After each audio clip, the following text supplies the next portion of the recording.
Сите хрватски хулигани кои досега се уапсени во Атина или во обид да ја напуштат Грција, речиси 90 на број, денеска беа однесени на распит пред обвинител во судската палата Евелпидон во Атина.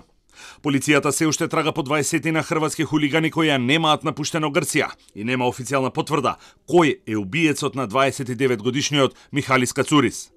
Грчките медиуми тврдат дека отпечатоците и ДНК трагите најдени на телото упатуваат дека станува збор за грчки државјанин, најверојатно навивач на атински Панатенаикос кој бил заедно со хрватските хулигани, а не 19 годишниот Домагој Пезер кој беше уапсен вчера во обид да ја напушти Грција.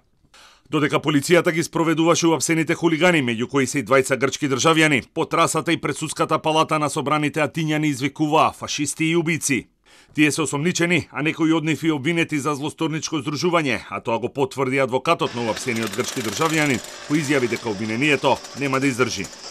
Судските вештаци потврдија дека фаталната рана е нанесена со конкретен тип на мал рачен нож, кој засега не е пронајден.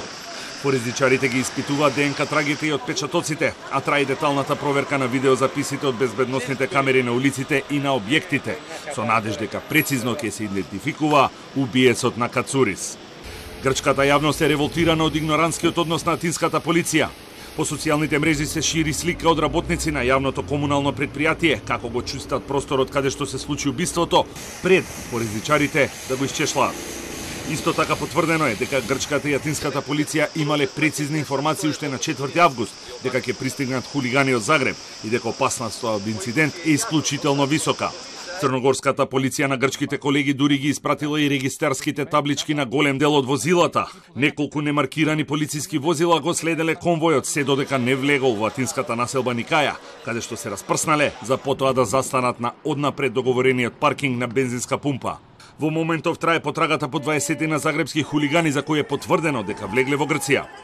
Сите гранични премини и пристаништа се по надзор, а токму на едно од нив синоќа се уапсени 5 припадници на Bad Blue Boys, кои со брод сакале да отпатуваат кон Италија. На социјалните мрежи, навивачките и хулиганските групи го изразуваат револтот од убиството на Кацурис и употребата на ладно оружје, нешто што е најостро забрането во хулиганскиот свет.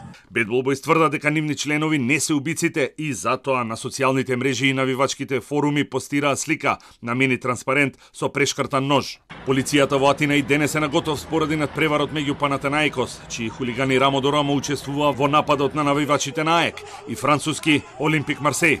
Она што загрижува е што токму навивачите, ултрасите и хулиганите на Марсеј се збратимени со АЕК, а во така наречениот триаголник на братството се вклучени и Ливорно од Италија. Трите групи се со левичарска идеологија, а најавено и присуство на хулигани од Холандија, Германија и Белорусија.